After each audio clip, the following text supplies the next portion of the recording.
I'm Kori Siroky. I'm from Nampa, Idaho. So my connection to pulmonary hypertension is through my firstborn daughter, Liliana. She was diagnosed when she was 1 year old and was told that she wouldn't make it to 5, but she made it to 13 and 8 days. Lily was diagnosed about 1 year old, and they had told us that she had to start sildenafil and that it was a medication to open or dilate her blood vessels, and it would help her survive longer. And if she was to miss this medication, her veins would collapse. It is not easy given a 1 year old medication, or trying to keep oxygen on them, because she was told to keep oxygen on 24/7 until they could further navigate her condition, because they said pH was so rare and different for each individual patient. Like, not every patient was having like the same levels. There's no navigation like cancer would have between stage 1, 2, 3, 4. pH is off the charts. It could be fine 1 minute and collapse the next minute. You can be at 98 oxygen level and then be at 75. So they were like, this is very erratic. But for Lily, she really didn't have to keep oxygen on 24/7. She tended to level out, and Dr. Smishkovich was like, if she's okay until she's not, and then we have to address it. And I was like, okay. With her medication, there was times I'd be delivered, and like one delivery driver threw it in our yard and the dogs ate it. And it was so hard to get the medication back because it was essentially Viagra and it could be sold differently. So I was stressing trying to get the medication, but she was just diagnosed pretty quickly, and they told us we were lucky because most patients aren't diagnosed like she was. We found out through her being born with holes in her heart, and they did a right heart catheter, and that's how we found out at an early age. It was difficult finding childcare as a young mom because with pulmonary hypertension, it's such a rare condition and life-threatening that most daycares didn't want to accept a child with those kind of conditions. They didn't feel that they had the means necessary. And even going to school was difficult because the schools wanted different doctor's notes and all these extra things and what to do, but we got through it. And we were really blessed with a lot of good school nurses. But she did pass out a couple times at a young age. And then I remember in 5th grade, she passed out. It looked like her bones left her body. She was just walking from one side of the playground to her line, and she just passed out. And I had to meet at the hospital and follow an ambulance, and in and out of the hospital constantly from a young age to an older age. She did better though than most kids from my understanding. Like when she would get sick, she would be in for maybe 2-3 weeks, but then get out and be perfectly fine. Dr. Jackie said that Lily was a miracle baby when it came down to it, because other kids weren't as lucky when it came down to the condition taking over them. I started looking into other countries and how they treated pulmonary hypertension and diets and how to keep you healthy longer and how much water to drink, and green juices help with the liver because a lot of kids go into liver failure, I was told, due to all the medications they take. And especially from her taking it from 1 year old till however old, the doctors quote unquote didn't know how long she'd make it. It was pretty scary because I always wanted to be a mom, and my firstborn to be diagnosed was pretty rough. I remember for a minute, I kind of was reclusive because I was scared of memories. And one of my friends told me, she's like, hey, what if she makes it? Make these memories and keep on going. And I was like, okay. So it was a battle between, not getting too depressed and trying to keep a positive attitude. So I started getting self-help books for that as a mom, and how to keep Lily positive. I'm like, okay, baby, what can we do? Let's focus on what we can do and not what you can't do. You could do archery, or you can, walk, but she couldn't walk very far without not being able to breathe too well. So I was like, man, I got to get fit so I could piggyback ride her. So I'd give her piggyback rides because she'd run out of breath. She'd wear oxygen when she would sleep. There was just so much in alarms. So it'd be her alarms going off to make sure she didn't miss her medicine. My alarms going off. It'd be my sister's alarms going off. It would be like the bells ringing at like a cathedral because we're all stressing about this medicine. And she got to a point where she had to take another one and another one and another one. She hadn't done anything to earn such pain all the time because her jaws hurt. Her joints hurt. She would be vomiting and diarrhea at the same time. And I'd be cleaning up the throw up on the floor, humming a song, trying not to cry in front of her. And And she'd be like, I'm sorry, Mom. And I'm like, no, baby, it's okay. I was like, I'm sorry you have to go through this. Maybe we should change it back to the other medicine. Like, we're trying to juggle how much her quality of life would be. We didn't want it to be too rough. So we kept trying to avoid that pump. And she did really good. And it was just, as a parent, you always want to be the one to tell your kids you could do anything. You could be anything. You can go anywhere. Except for, too high in elevation, and except for, you can't dance and you can't do soccer and you can't do anything that makes you run. Lily wanted to be a ballerina one time, and her doctor let her try for a minute. And I had to tell her, I'm sorry, baby, we got to stop, when it started elevating her pressures in her lungs and all these tests that she already had to do. And she just wanted to be a ballerina. And I had to tell her no. And then I got oh, well, you hate me. You don't want me to be happy. And I'm like, no, baby, that is the polar opposite. I would love for you to be that ballerina and go run marathons and do everything that everyone else could do that's perfectly healthy and takes advantage of it. And then we rode that line of not being bitter, because for a minute, Lily was like, how come cancer gets all this awareness? And I'm like, I know, baby. And I know it doesn't seem right, but cancer takes lives too. And that's why we're trying to raise awareness. And we do barbecues, and we put together fundraisers and got it in the newspaper. We got to see all these other kids. And there was an upside to that, right? You get to see the stories and how those parents are no caffeine, yes caffeine, no candy, yes candy, only healthy food, different things, or what they do instead of being able to, like me and Lily developed, we'd do puzzles. We love to do puzzles because that wouldn't put her out of breath. It was so much. It was overwhelming, but I kind of missed it. Obviously, I would do it all over again 100 times if I have Lily back. But it's a roller coaster, and it is hard not getting bitter. And then, like, with the downside of that, you see some parents that don't want their kids and they're treating their kids terrible, or, and you're like over here fighting for your kid's life, wanting every second and counting every second. And then you see other parents losing their babies with pulmonary hypertension. Like, it was really hard. Like, Lily and I would cry sometimes. We'd sit there and read about, like, Kendall passed, or, Lena and all these other kids. Then you're like, wow. And then Lily's like, Mom, how come that baby didn't live? And I did.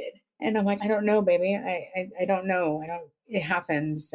Maybe she had other conditions. Like, we don't, like, trying to, like, figure out how to not have survivor's guilt from it, because Lily was definitely feeling it, especially when the younger babies would pass. I don't know. There's no words for pulmonary hypertension, and the roller coaster puts you and your friends and your family through, and you got to monitor who comes over, whether they're smokers or non-smokers, if they're sick, they're not sick, do they wash their hands, what are they bringing in with them? You got to monitor certain candies and diets and just everything. It seems like it's different. It's organized. You have to be organized. That's for sure. To tell you, like, how sudden pulmonary hypertension was for us, on April 27th, I was getting ready to drop Lily off with her dad. We meet at my work, and she'd mentioned that her chest hurt a little bit. I worked at Sport Clips at the time, so she loved to go get, like, the candy in the back because we kept it.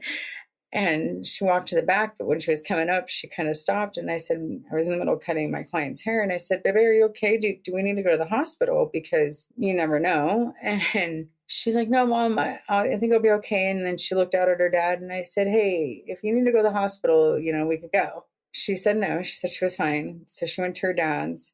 And then I got off work maybe like 6 hours later, and she texted me and she said, Mom, I think I need to go to the hospital. My chest hurts pretty bad.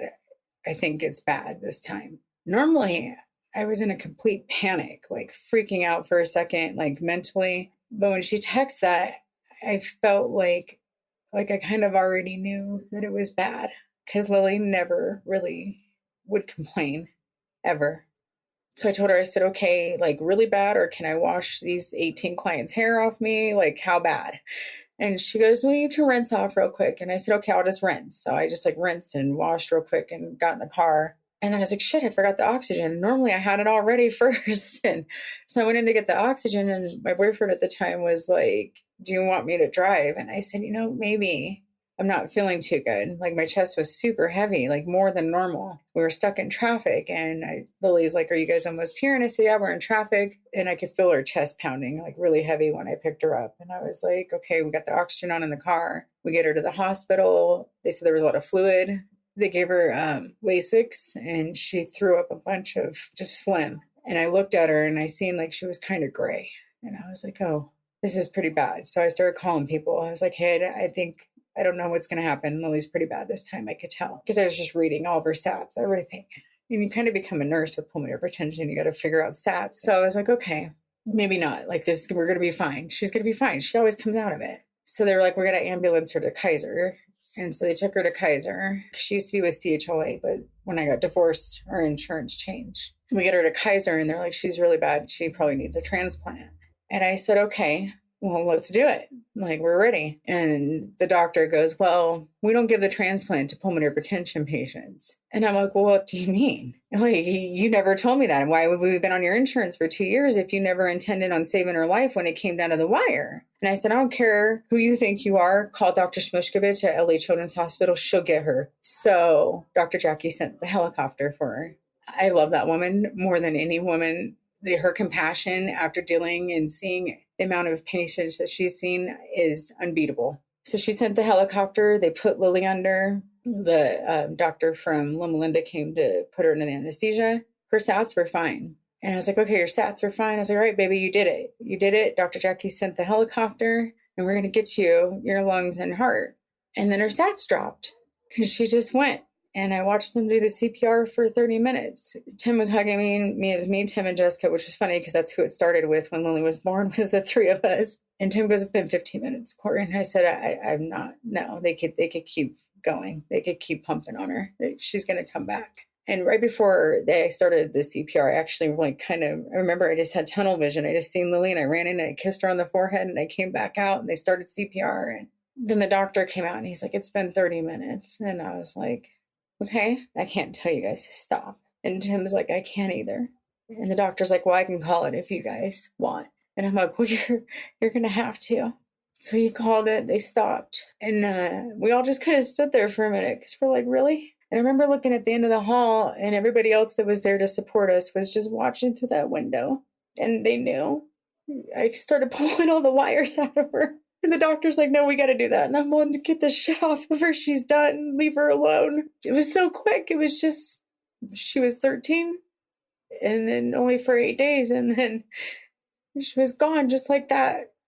They told me I could sit there as long as I wanted. And I sat there till about 6 something. And I don't know if I was sitting there hoping she'd come back, but walking out of the hospital was pretty hard because it was kind of weird.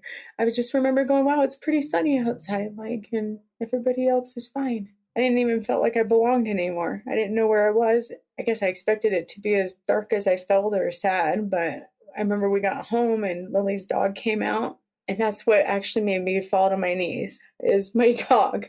Lily's dog came out, and we opened up the door, and we just had Lily's shoes. And Camo looked at the shoes, and then she looked at me, and I was like, I'm sorry, she's not coming back. And I just dropped. The next morning, I was on the couch, and I woke up, and I didn't even think to shut off the alarms because I had a schedule for the girls. So I had at 5:30 wake Lily up. I couldn't wake her up. So I took a shower, and then I was like, why am I even shampooing my hair? Why does anything even matter anymore? And I mean, I didn't say it out loud. I tried to save face to everybody. But all Lily's friends were texting, and my phone just started going off like crazy. Everybody like, blah, blah, blah. And I'm like, I remember I just looked over and handed the phone to my sister. Like, I am not even going to touch that. I actually still have my phone on silent more often than I probably should. But it's kind of like a little trigger, I guess, from her passing, you know. But I didn't remember to turn the alarms off. So her medicine was going off on all the alarms. And that was kind of my first like, oh, we're not going to have that anymore. That's not going to be a thing. And then when I went in her room, all of her clothes and her birthday presents that she never even got a chance to enjoy. It was 8 days after. And I was like, oh, shoot, what do I do with that? And then I opened up her binder. And one of the first quotes in her binder was, she was proof that you could walk through hell and still be an angel. So I actually ended up getting that tattooed over my Lily and my pulmonary hypertension ribbon because she was a good kid. Like, she just smiled, even though she was probably suffering more than most humans. Like, when it came down to feeling the way she felt, she wanted to raise awareness. She wanted everybody to know. I mean, when she met One Direction, she wrote them out a letter and thanked them and gave them PH bracelets. And her Make-A-Wish trip, that's what she wanted, was to meet One Direction so that she could raise more awareness. Planning a service was pretty rough. We were really blessed through GoFundMe. Me and my sister, my best friend, Lily's oldest sister and my cousin Ruby that raised her, along with one of my best friends from junior high, dressed Lily before we put her in her casket. And it was all of us. We went together. And I braided her hair because that was her favorite thing. And we put her Chucks on because she loved her Chucks. And we got her dress for like prom because we realized she would never go to prom. And her little boyfriend, Ethan, I asked him, I was like, you don't have to, but do you want to put a corsage on her? And he did. So she got everything. We do her heavenly birthday on her birthday. So we're like count it as, yeah, she's going to be 17, but it's her fourth heavenly birthday. So it's just a little different. And we try to keep positive as best as we can, but we're not completely out of like the woods, I don't think ever, on that heavy weight on our chest or the random tears that fall when you hear a certain song or just missing their laugh, I guess. I really missed, hearing the laughs and all the kids laughing together. It's definitely changing, but it's starting, I guess, for us to live it with a different new normal, right? We say when we have PH, you have to live a new normal. Now we're living a whole other new normal-ish. This year, we actually celebrated. I didn't celebrate holidays after Lily passed. Like year one, I didn't decorate nothing. Year two, nothing. Like year three, I got a tree and I put that up and we decorated that, but I didn't pull out all the other decorations like I used to. Like I used to really celebrate. This year, we actually decorated and we got tablecloth and we celebrated and we spent Christmas with other people. Like we've been so isolated from everybody that, like, I mean, between Lily passing and then COVID right after, like we just didn't have anybody to hang out with. So yeah, this year we did it. When New Year's, I actually stayed awake, but I'm actually able to like kind of feel like I'm living again. Like I took off to Kentucky with the girls this summer. We wanted something new and different. So we went to Kentucky and kind of found ourselves out in the middle of nowhere and came back with like, this is, we got to live again. So this summer we're actually going to go hiking again. And we're actually going to try to go do things because since Lily's passed, we haven't gone hiking. We haven't gone camping, anything that we used to do with her. And it was pretty hard because I remember me and my sister, when we did try to go camping, and it was hard because we were counting heads and we always had one missing, So we stopped kind of doing everything, it seemed like, for a while. Like we just didn't know how to kind of go forward with like, are we going to live too much without her? Are people going to think that we're living too fast or too slow? And then I got to a point where I was like, I don't care what anybody thinks. Like, I'm going to process this the way I want to process it. And I remember my uncle had told me, anything that you don't try, you're choosing not to try to heal. So like, he's all, anything within reason. Like if you want to go out and take a trip to Ireland, go take that trip to Ireland. Or if you want to start going to church, go to church. If you want to go see a shaman, go see a shaman. He's like, anything, might as well try it, which I did. I actually did start seeing a shaman. And then from there, I've just kind of gone up more with trying to live in the moment and more that, we're all energy. Nobody really dies in a sense kind of life, but I still believe in God and I have my beliefs. But it's brought me comfort knowing that we'll probably see Lily again. It was pretty interesting. I actually seen a guy, Peter Roth in New York, who does like readings and stuff. And he told me that in my past life, Lily was my mother. So I thought that was interesting when I went through that. I mean, I take it all differently, but what I choose to believe, I choose to believe, and I don't push it on nobody. I read Many Lives, Many Masters, A Soul's Journey, a lot of books by MDs because I started college January before Lily passed. And her and I were talking about her going to the college/high school because she didn't know she'd ever lived to go to college. So she thought it'd be cool when she made it to high school that she could do both. And you kind of gain your associate's degree or something like that. Well, then I went to college and Lily was like kind of laughing at me because at one point I had a 0.43 GPA and all I was passing was choir. And she's like, Mom, I didn't know that GPAs could be that low. And I was like, well, if you look, I wasn't really trying. I just went to choir. And then I started college and I was like, I can't disappoint my daughter now. So I studied and I actually like made it to the dean's list even after, because I was in my first actual semester when Lily passed.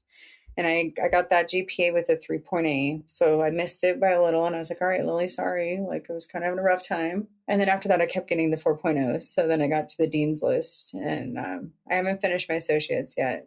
I kind of stopped after COVID because I had to become a teacher for my kids. So I'm trying to get everything together, but it's been uphill and downhill. just trying to figure it all out. I don't know. I try to live more like what would Lily, want us to do, like as a family, and how would she want us to move forward and not disappoint her or not live life, because she was full of it, full of life. She always like on the go, wanted to make everybody smile, wanted to make everybody happy. Like I got to go through her phone after she passed, and she was reaching out to friends that were, not feeling good about themselves. And I got to see all the different sides of her. And I was like, okay, so we don't need to be too sorrowful. We definitely miss her. We can do little things to let her know we miss her. Like we like to leave little, those rocks, you paint them. So we'll leave them with pH on there and just set them somewhere. And we take the opportunity to tell people about pulmonary retention. And right now I'm settling with the fact that I'm telling one client at a time, or one family at a time when I meet them, because it's definitely a rough question when somebody asks you, how many kids do you have? And that happens all the time, being a barber, like, how many kids do you have? And, how old are they? Or, boys and girls. And first I'd be like, yeah, I got kids. Now I'm like, I have 3, one in heaven and 2 down here. I cannot not claim Lily, like, So yeah, it's adjusting, but I just try to stay as positive as possible. I count my blessings. My name is Kori Siroky, and I'm aware that my daughter was rare.